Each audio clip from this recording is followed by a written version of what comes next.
Just 48 years after the death of the Prophet Muhammad, his grandson Hussein was killed in the Battle of Karbala.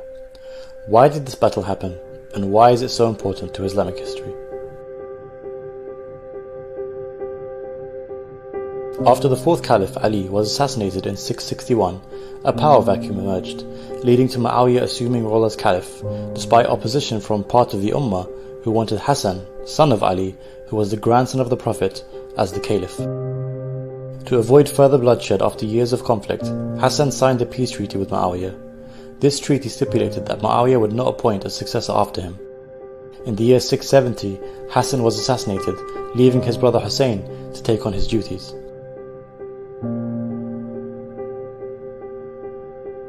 The treaty was breached when Muawiyah named his son Yazid his successor in 680, beginning the Umayyad dynasty. Yazid spread his power through corruption, bribery, and the use of violence. To legitimize his rule, Yazid demanded allegiance from Hussein. Hussein refused, as Yazid was openly corrupt and known to be brutal. Hussein was forced to flee Medina under threat of imprisonment and assassination. He had received thousands of letters from Kufa, Iraq, pledging support for an uprising against Yazid. Of his refusal to pay allegiance, he said, "I am ready to fight for the sole goal of seeking the reform of the Ummah of my grandfather, the Prophet of Allah. I want to enjoin good and forbid evil." Hussein first went to Mecca for Hajj, but then left to avoid violence and preserve the sanctity of the holy city. Hussein departed with his family and companions to Kufa. In response to the threat of rebellion from the Kufans, Yazid dispatched the governor to Kufa to quash dissent. This led to thousands of Kufans withdrawing their support under threats of violence. As they approached Kufa, Hussein's caravan was intercepted by a battalion of Yazid's army led by a man named Hur al-Riyahi. A greater army which numbered in the thousands, led by Umar bin Sa'ad, joined him and surrounded Hussein's camp in what is now known as Karbala in modern-day Iraq. The army cut off access to water for Hussein and his family, leaving the men, women and children to suffer from days of thirst in Iraq's blistering desert heat. The army demanded allegiance from Hussein, threatening him with death. Despite all the odds, Hussein refused to back down.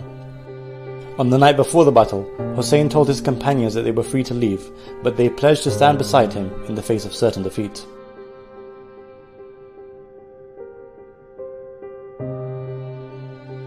The following morning, on the 10th of Muharram, known as the day of Ashura, Hussein delivered a powerful speech, reminding the opposition that he was still the grandson of the Prophet and that he still wished to leave.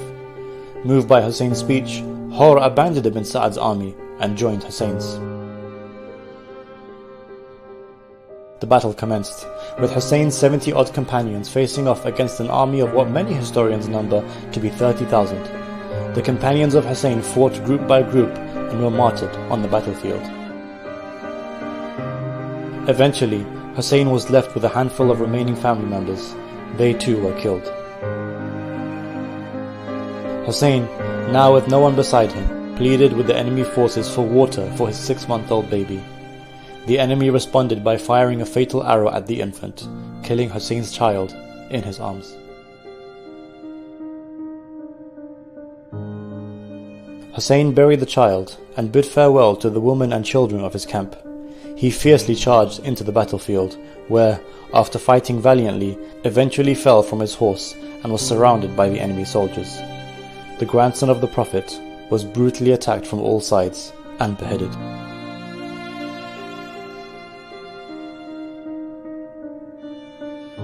The enemy forces attacked and plundered the possession of the dead bodies as well as the camp of Hussein's family. The tents were set ablaze with the women inside, which included granddaughters of the Holy Prophet. The family were taken captive by Yazid's army, later to be paraded to Damascus in Syria. The story of Karbala shook the Muslim Ummah as news spread, launching several uprisings across the Muslim Empire. Many argue that the Battle of Karbala forever changed the course of Islamic history. The day of Ashura is mourned globally by millions of Muslims, both Sunni and Shia, to honor the heroic stand of the Prophet's grandson, Hussein.